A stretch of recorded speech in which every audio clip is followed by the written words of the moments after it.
Жазгы талаа жумуштар үчүн биздин урматтуу дыйкандарга кандай жардамдар керек?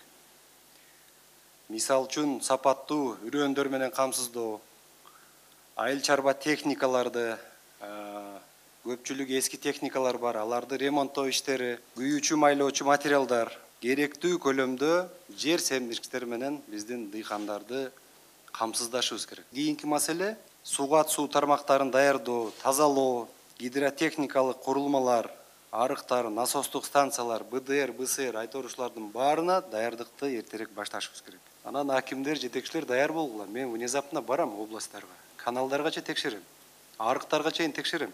Эгерде кайсы бир жерде суу проблема болсо, эртең өзгөчө июль айында күн ысыганда суу тартыш болсо капа болбогула. Предупреждаю, да, 6 ай мурда. Суу маселеси Кыргызстанда болбош керек да, суу маселеси. Суунун башында туруп, суу маселеси болбош керек биздечи. Мен шуну суранып кетем. Внезапно барып текшерем.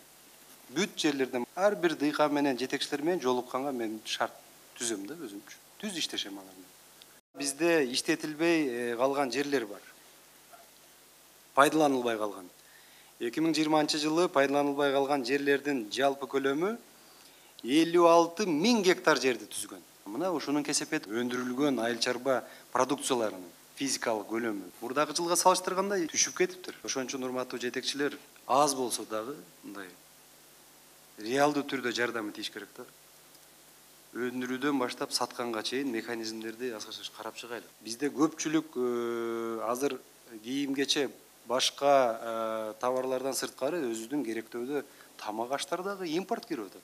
Биздин акча сыртка кетип атат. Ушул акчалардын баары эгерде биздин өзүбүздүн дыйкандарга калса, биздин экономикага чоң салым кошот.